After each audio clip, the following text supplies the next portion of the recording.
Hey, how you doing? This is the Kool Show. And once again, it's your boy, Mr. Kool Breeze. Today, I have Genise with me. And Genise is a barber. Oh. Yes, I am. Now, where do you actually cut hair at? I cut hair at Eclipse Hair Salon.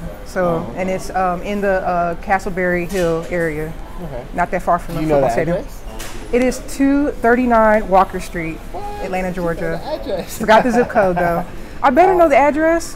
People got to get there. Yeah, they have to get there. How long have you been cutting hair? I've been cutting hair for like 2 years. As far as barbering, I would say outside of school, about 6 months, to be honest. I love your fro. I actually had to adjust the camera just a little bit so I could get the whole fro. Like, that was a must. That was an absolute must. Yeah, I have a lot of hair. Okay. And what got you into this? I've always been interested in hair since I was a kid, really. But as far as like barbering per se, it was more like a challenge. So I've been wanting to do hair for a long time. Mm-hmm. Once I got out of the Army in 2017, I decided I wanted to go to hair school.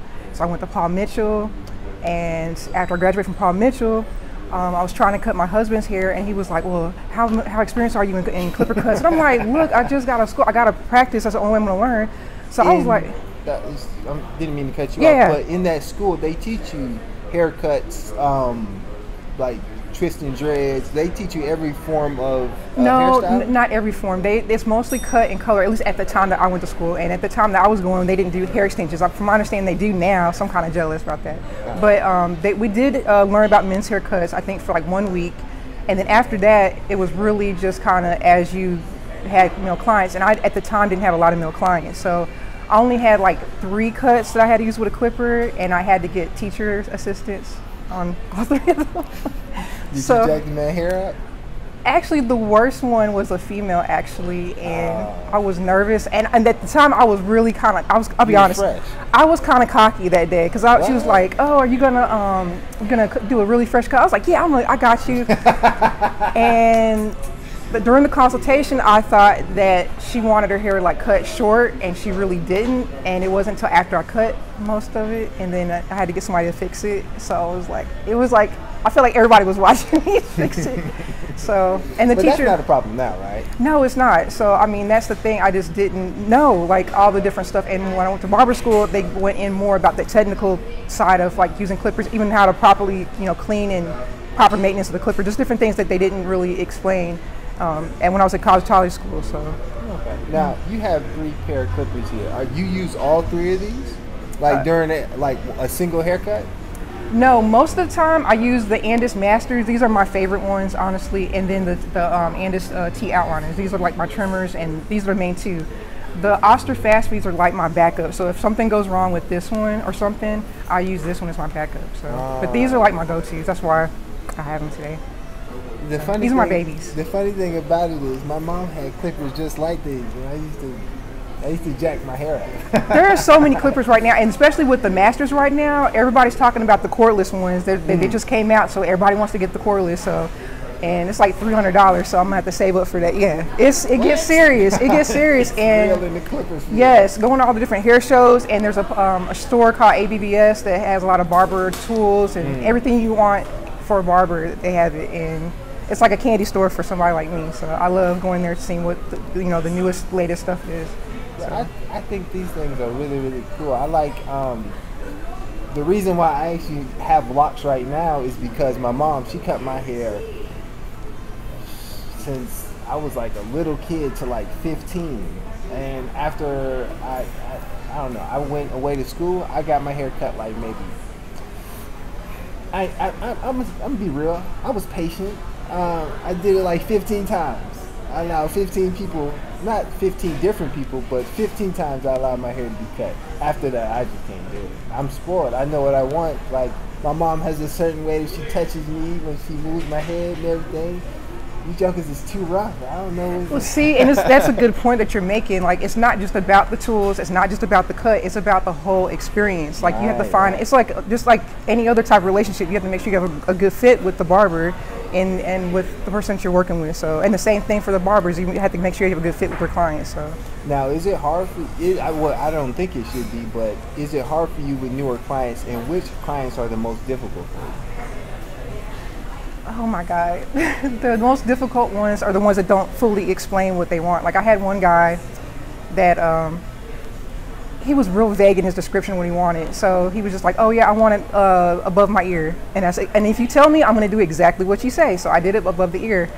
And then afterwards he was like, this is not what I wanted. So I'm like, okay, just let me know what I need to do to fix it. And he wouldn't tell me. He's like, oh, I don't know, but this is not what I want. And I'm like, that's not gonna work. So I was like, okay. So I was like, what is your favorite celebrity? You know, what, can you show me a picture of what you wanted? And he refused to show me a picture on his phone. And he's like, I don't do that.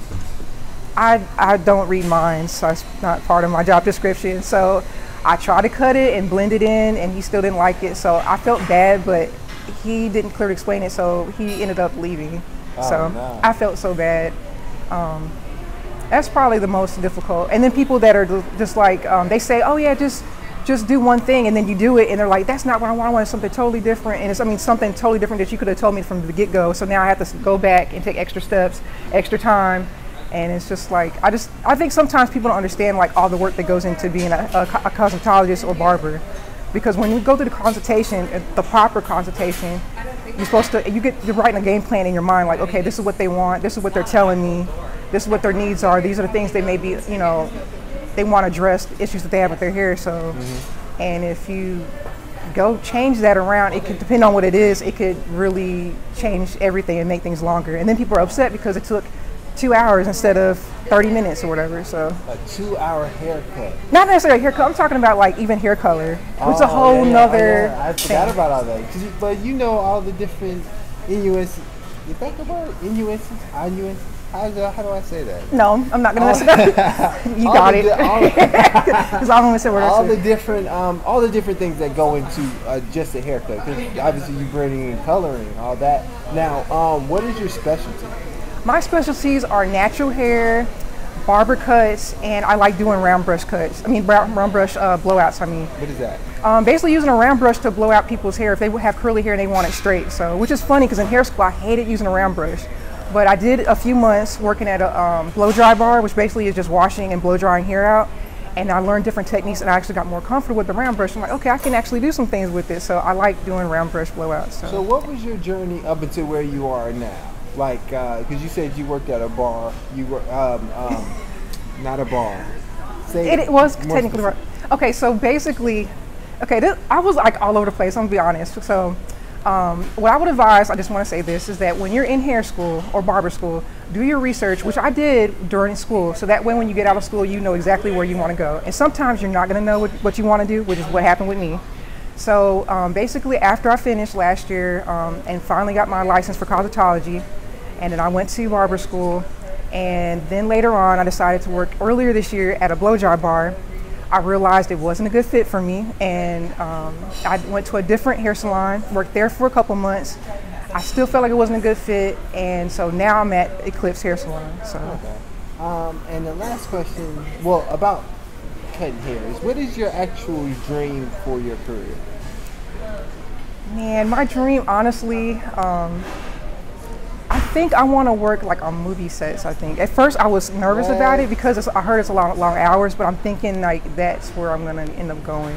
But I mean, my main focus right now is just building up my clientele, so I'm at a new location now, and just continuing my education. That's like one thing I'm really big about. I always want to constantly learn the newest techniques. I always want to be better. So, but yeah, that's where I see myself. Oh, I have another question. Yeah. Just because my mom cut my hair my whole life, I know what it's like to be the kid getting their hair cut. What is kids like? Or are? Oh my God, kids, I love kids, but they can be difficult because, I mean, they're small, they don't understand, and they hear, especially with clippers, shears is one thing is it's not loud, but with the clippers, it's right there in the ears, it's a lot of noise, and it can be a challenge sometimes, to be honest, like, because they don't want to sit still, you know, and then most kids don't have a long attention span anyway, so they're wanting to look around and play or whatever. I had one boy that it was perfect, the haircut was perfect, at the very end he was like, oh. So I tried to blend it, and I couldn't. Every time I had it right, he would turn his head to look in the mirror. So I was like, okay, kid. Like, I tried, and I was like, I had to back off because at this point, I'm gonna have to cut you bald if I keep going. So I mean, it was perfect. It was just one side, and I had another time where I cut this I think he was 7. I think it was. That boy would not stay in the chair, and his uncle sat there and watched the whole thing. Didn't try to help me out or nothing. You sat there like, okay, it's on you. This is your nephew. You need to get it. So I don't mind cutting kids. I prefer adults, but sometimes adults can be kind of, antsy in the chair too sometimes. So. Okay, all right, and this is completely off subject. I want to let you know you're the first AKA on the show. Yay! Put on for you people.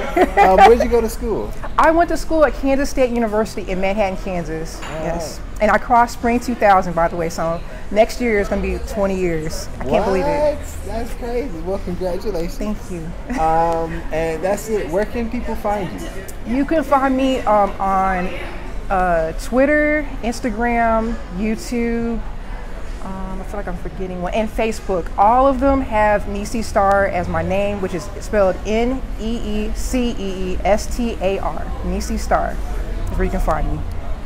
And you know where to find me. You can find me everywhere. But you can find me on Instagram at _KBREECE. And this is the Kool Show. We out, and we just want to let you know we love you. All right, peace.